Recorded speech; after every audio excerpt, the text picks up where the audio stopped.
Halo guys, selamat pagi. Jumpa lagi Tetap Sehat Semangat. Selamat sore tepatnya, nampak seperti pagi. Kita tindak lanjuti yaitu varietas padi kita yang berumur antara 95-90 guys. Nampak seperti ini. Varietasnya yaitu Inpari 32 kita mix dengan Inpari 16. Kita dekatkan. Terdapat male-male yang panjang, bahasa Jawanya melawer-melawer di tepi-tepi ini juga terlihat bendul-bendul guys, karena padatnya, karena isinya buah ini sehingga mentelung. Namun dengan mentelung ini juga kuat karena kandungan K-nya yang kita berikan. Tak lupa kemarin saat aplikasi terakhir emping hijau atau ditandai setelah biah male sudah keluar, untuk mempercepat isi buah agar maksimal namun tidak berbahaya di rebah, yaitu aplikasi Bigro Forte lisensi dari Jepang. Kemudian kita mix dengan Puanmur, berguna untuk menambah pengisian bulir juga sebagai pencegah anti potong leher yang kita aplikasikan terakhir saat emping hijau guys. Emping hijau biasanya kurang 10 hari panen atau sampai 15 hari panen. Ditandai dengan emping hijau waktu keluar malai sudah melengkung namun belum isi, masih berwarna hijau atau bisa dikatakan masak susu. Kita aplikasikan Bigro Forte dan Puanmur. Sekilas cerita dengan varietas kita Inpari 16 dan 32 ini kita gunakan plus organik, yaitu dengan dosis 900 kilo yang kita terangkan dari awal. Pembuatan bogasi pupuk kotoran ayam yang kita campur dengan abu sekam berbagai macam yang kita terangkan di awal. Ini kita lihat hasil akhirnya nampak kokoh, nampak tegak, meskipun saat awal bisa dikatakan kurus karena kurang nutrisi, namun setelah setelah keluar malai atau emping hijau ini alhamdulillah gemuk dengan sendirinya guys. Itu menandakan bahwa fisiologis tanaman, adaptasi tanaman, juga unsur hara yang berada di tanah memacu untuk pertumbuhan-pertumbuhannya. Ini kita diuntungkan dengan kondisi magak ataupun terlihat kurus di awalnya, namun untungnya di akhir yaitu terlihat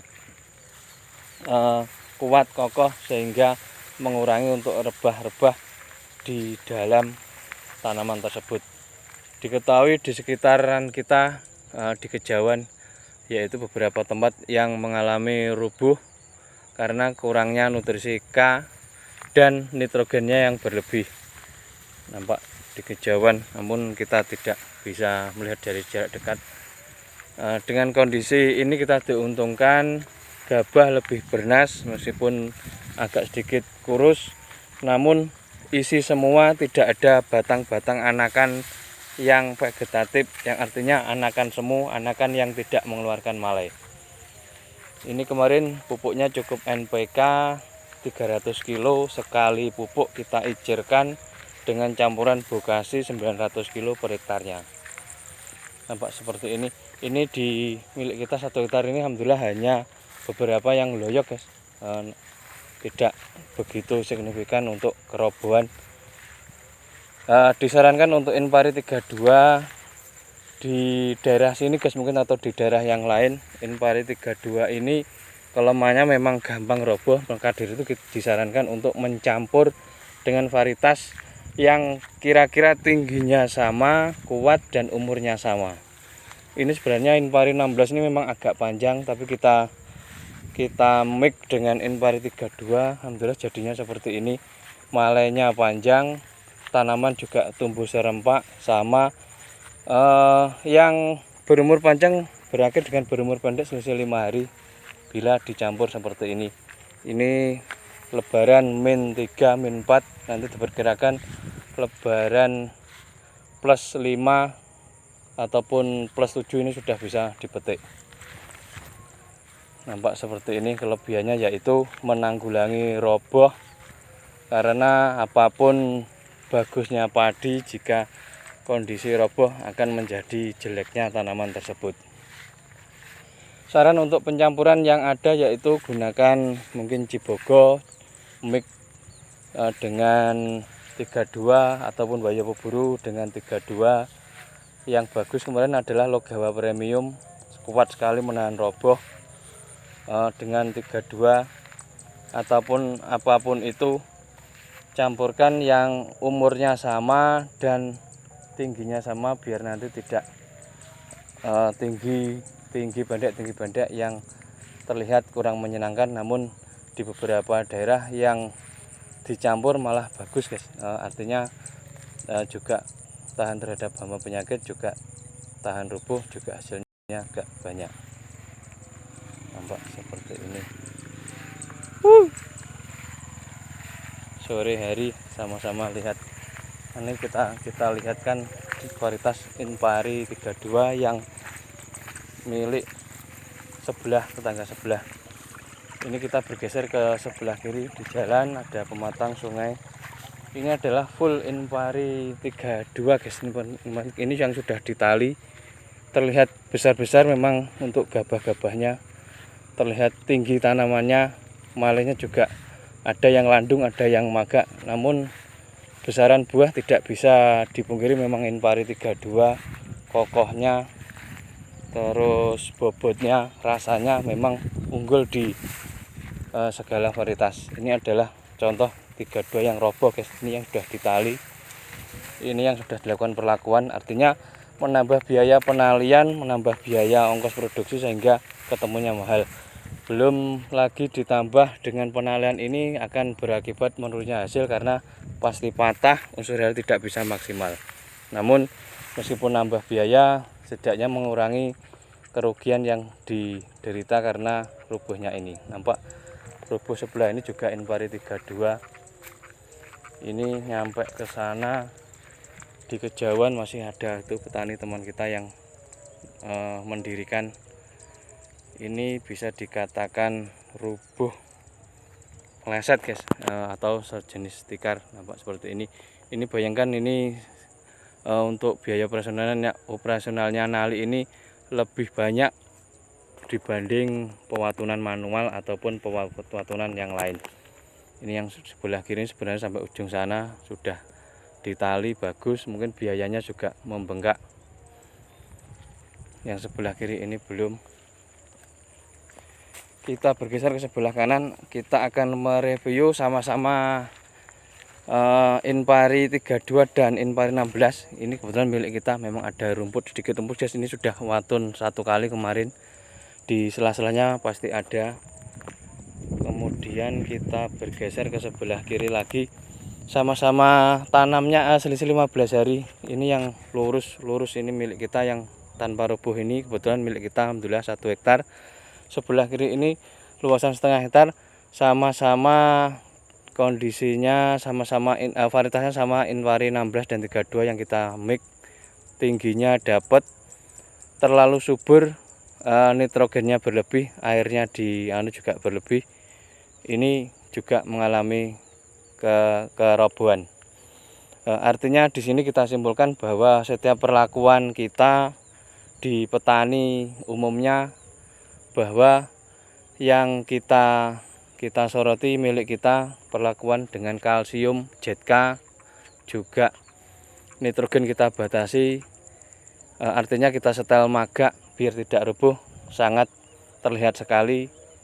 Di sini berdampingan dengan lahan kita, nampak terjadi roboh yang bersumber pada nitrogen berlebih. Ini terlihat dari kecil memang anakannya juga banyak, anakan yang bisa dikatakan wiwilan guys, seumpama bahasa di hortikultura, anakan yang tidak produktif, memakan unsur hara berlebih namun tidak berbuah. Wiwilan yang berupa anakan di tanaman padi. Ini di milik kita terlihat jelas tanamannya magak, memang sedikit kurus, juga tidak ada anakan yang berlebih. Hei, aman. Ini kita dekatkan, kita dari bawah. Ini cuma kita hitung 1, 2, 3, 4, 5, 6, 7, 8, 9, 10, 11, 12, 13, 14, 15, 16, 17. Ideal guys, memang harus minimal 17, minimal lagi 13. Ini 17 untuk satu malai, artinya 17 ini biar jadi semua. Alhamdulillah sudah bagus. Yang ditargetkan sebenarnya adalah 23. Ini di sebelah milik kita ini memang tidak kita hitung, terlihat juga nampak sama, juga rumputnya sekitar 17, namun tingginya ini, kadar nitrogennya ini yang membuat beda, yang berakibat rubuh tertiup angin. Perlu diwaspadai yaitu kondisi tanah yang becek seperti ini, terlihat mengkilat. Di milik kita sebenarnya juga ada mengkilat, namun karena kondisi yang kokoh, kondisi yang kuat, tanaman tersebut akan kuat menerpa angin dan tahan terhadap serangan hama penyakit. Dulu yang pernah kita review, dari awal kita pemakaian Jitgas saat umur 20 hari, 25 hari menangkal serangan tikus karena kerasnya batang tersebut. Ini kita sarankan unsur K yang berasal dari JK ataupun merek yang lain. Yang jelas unsur K ini penting sekali untuk memacu kekuatan tanaman terhadap serangan hama, penyakit, dan angin. Ini telah terbukti. Nampak seperti ini. Ini yang sebelah kanan milik kita ini full organik 900 kg per hektar, ditambah NPK 300 kg, aplikasi pupuk sekali tebar, artinya bisa ditebar, bisa diicir. Kemarin kita icirkan 41 saat umur 15-17 guys. Kemudian kita biarkan semprotan dengan beberapa bahan organik, Metarisep ataupun apa yang sudah review kita awal 2-3 kali. Kemudian terakhir pemakaian pupuk kimia, fungisida kimia yaitu Puanmur untuk mencegah potong leher, dan Bigro.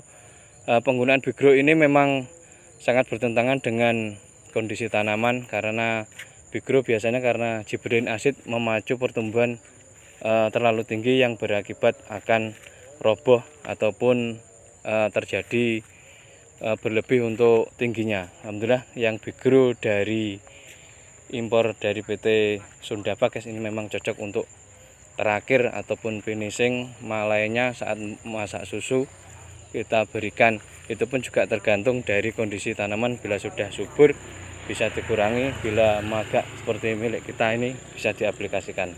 Satu tangki satu kurang lebih harga 10.000, Puanmurnya 7.000. Ini sudah mengirit biaya operasional kita. Ini dari kejauhan sana 1 hektar alhamdulillah tanpa rubuh, hanya bekas-bekas seperti ini guys, melayok-melayok, bisa jawanya melayok-melayok. Ini dulunya bawahnya adalah jerami bekas dos-dosan yang tidak bisa dibakar, kemudian jadi kompos. Terinspirasi dari hal itu makanya kompos secara teori kandungan nitrogennya berlebih, maka dari itu kita pakai nitrogen berupa bokasi tanpa urea sama sekali, dan kita tambah unsur pendukung NPK yang berasal dari pupuk NPK merek apapun. Nampak seperti ini milik kita full 1 hektar, bengkok lurah guys. Ini biasanya persis 1 hektar bila dibanding dengan lahan masyarakat seperti ini di kejauhan. Nampak Inpari 32 yang tanpa dioplos, tanpa dilakukan perlakuan, memang subur, tinggi, gabahnya juga besar-besar. Kelemahannya Inpari 32 yaitu gampang roboh saat musim hujan, apalagi didukung dengan pupuk nitrogen berlebih, kondisi tanah yang berair, kemudian tempatnya angin jadi satu, akhirnya roboh.